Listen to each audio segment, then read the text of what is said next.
have actually a little small presentation, and just go here. So I'm going to go over the just overview of internship requirements. We'll talk about the internship waiver and then how we're going to fulfill or have the internship requirement fulfilled during this time. And then we'll go through some basics and also some next steps. And so just to give you an overview, your internship should be dedicated to public service, and that's usually local, state, or federal government internship, maybe an internship in a nonprofit organization, and at times also the private sector. A good example of an internship with a private sector that would be acceptable is if you are in finance and budgeting and maybe you're working for an accounting office of a private organization, and it's expected that individuals who are working in accounting or finance and budgeting have to be very knowledgeable about government rules and regulations. And so that would be acceptable. With contact hours, normally it's going to be 400 or more contact hours. If you're talking about one semester, normally speaking, if this was just a regular everyday reality where we don't have issues and problems like we're going through right now, that's going to be about 25 hours a week for 16 weeks in one semester. Sometimes students will take 2 semesters to fulfill the internship requirement. And if you do that, that's about 12 and a half hours a week, and that's 32 weeks. And this is because we recognize that trying to do 25 hours per week and doing it in one semester, along with a full course load, can be extremely difficult. If you're an international student, you have an additional step, which is that you need to fill out the curricular practical training form that's available on this website for FSU's Center for Global Engagement.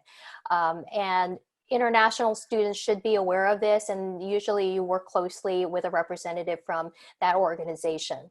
And the information for this form is actually accessible on their website. And if you need help finding that, I can help you, so that's not a problem. The other question that I tend to have besides basic requirements for the internship course is the internship waiver. And the way that you can be waived from taking the internship course is that if you were in a professional position for at least a year, where you've earned 2,000 or more contact hours, and you also were in a position that required a bachelor's degree, then that could possibly qualify you to be waived from the internship course. Within that span of 1 year, it doesn't have to be just one position. It could be maybe 2 or 3 positions within that 2,000 plus contact hours. But it's expected that each position requires a bachelor's degree. In order to apply for that, you need to send a formal request to Dr. V, who is online, and I have his email listed here, and you would also include a letter from your supervisor that indicates how long you were in the position and if that position required a bachelor's degree. And this information is also in the MPA handbook. So that's some general information. Now I wanted to talk about what this is going to start to look like for those of you who are going to graduate soon.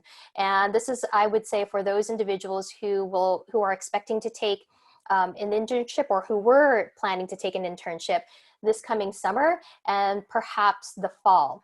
As per the university, I think the plan right now is that the university is expecting to be back to in-person mode this coming fall.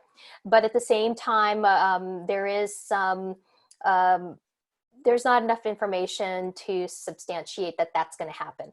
So we're going to go ahead and just plan for the fact that maybe perhaps individuals will not be able to take an internship in person as normal. So in this case, one of the things I wanted to point out is that the internship course is not offered in the summer. And I know there's been a lot of questions about that. And the main reason why the course is not offered in the summer is due to very low enrollment. But regardless of that, I can still work with you. And so it's just a matter of sending me an email and letting me know the situation, and then I work from you from there. And at that point, we get into more details. Internships themselves can be local within Tallahassee or even outside of Tallahassee. So at times I've had interns who were working in Washington, D.C., or even New York City. So your internships can take place anywhere. If you're talking about the summer internship, and if you have something lined up, virtually lined up, that's great. Just remember that it must be dedicated to an area of public service. And I strongly urge that if you are going to be taking an internship, especially this summer, that it should be virtual or remote, and quote, for the remainder of the spring 2020 semester. And this is some terminology that I've taken from the Career Center, because with the Career Center, they're very explicit with their students, especially with experiential internships, or I think that's what they call it. But they're very specific. In our situation, it could be a little bit different, because oftentimes students take on an internship that's also maybe perhaps a paid internship that is a job that you really have to rely on. And in those cases, that's when we can be very flexible. And so I'm taking things at on a case by case basis. And so that's going to require you guys, being able to communicate with me and speaking with me, so that I can ensure that you get to complete this course successfully. And then if you are thinking about an internship, make sure that before you commit to an internship, that you receive my approval, especially if it's for academic credit. If you're taking on an internship because you want to and you're not receiving academic credit, then that's a choice that you get to make. But for purposes of this course, you do need to check with me before you commit. And so for the time being, again, just to reiterate, that for fall internships, while FSU expects to be in function in person this coming fall, we're still playing that by ear. Okay, so when you're seeking an internship, it's essentially the same, of course, as a regular job search. And I put out some information recently on the student listserv about internships, especially virtual internships. And I have a slide that I'll just show that briefly. But this is a list of online searches that students have done in the past. I'll make sure to share that information with you. Even though we are going through this pandemic and it is difficult, it doesn't mean that you should stop your internship search. I encourage you to continue with it and to be as competitive as you can. You never know what opportunities are available unless you seek it out, unless you ask. So still, I would suggest checking some of these websites to see what's available. Also, if you need more information about internships, just don't forget that we have Miss Rebecca Lovett, who is the career liaison for social sciences, and she works with the Career Center. And she also has virtual hours where you can talk to her if you need more advice and need more direction in seeking an internship, especially a virtual internship. This is information that I recently set out, as I've indicated, on seeking a virtual internship. And this is some information. I think one of the ones I pointed out was the Virtual Student Federal Service, and also Idealist. Idealist is a national database for nonprofit, with nonprofit organizations. So those are two good ones to look at. Don't forget that there are still things like virtual career fairs, and you can still look for internships and even job opportunities through some of these websites. This is just a list of examples of past internships, and I won't go over this. I think it's pretty straightforward.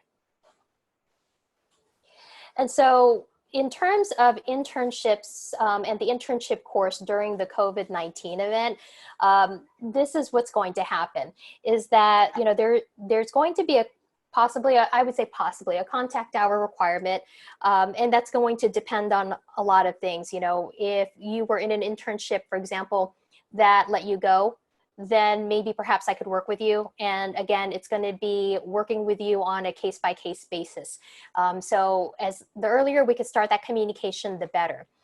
There's still going to be weekly reports, a diagnostics paper, and an oral presentation. But one of the differences during maybe this upcoming fall semester is that if, for example, you cannot meet the contact hour requirement at an internship, then that's going to also be combined with some online learning. And so there's some discussion boards, YouTube, TED Talks, or LinkedIn Learning that I'll be using for the course this coming fall. And I haven't exactly organized that or set that in stone yet because this has happened very quickly. But I do know that this is kind of the mixture of what I'm looking at as to what students will learn in the internship course. My ultimate aim with the internship course is that students who take that the internship requirement and who are trying to fulfill that, they're doing so because they still have experience to gain in the field. And my ultimate aim is to make sure that you have the tools that you need to look for a job after you graduate.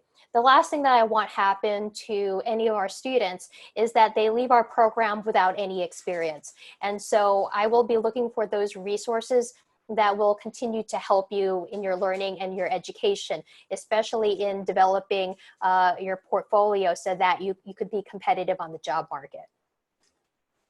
Okay. And so some of the next steps is that I'll make sure to, again, to send this information out to you guys on email, and we're going to also be posting this video on YouTube. So as soon as that's available, I'll make sure that that's distributed to you guys, and you'll be able to click on a link and access the information. If you are planning to take the internship course and you have concerns because you're graduating at the end of the summer or maybe in the fall, then you do need to contact me immediately. And the 3 questions I tend to ask students when they are planning to take the internship course is, first of all, when do you want to take the course? What is your expected graduation date? And then what's the status of your internship search? And so if you still can't find an internship, then please let me know. We might have some projects that might be available, and that could also count towards the contact hour requirement.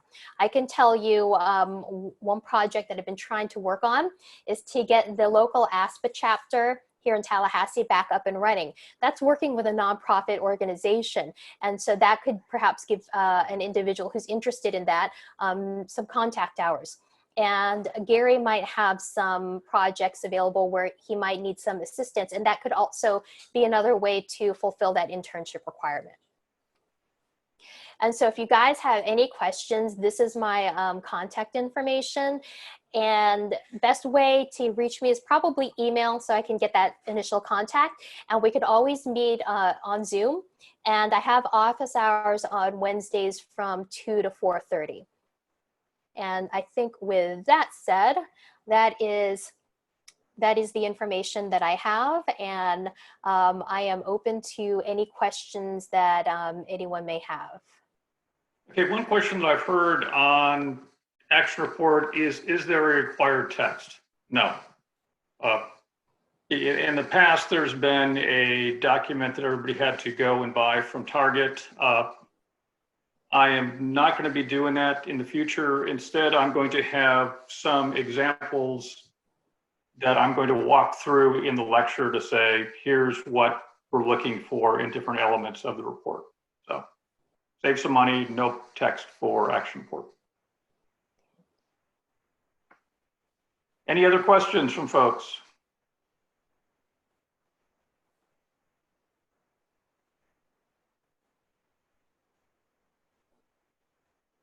Everybody feel you're ready to do all this?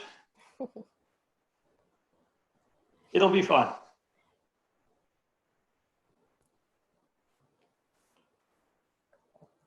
Okay.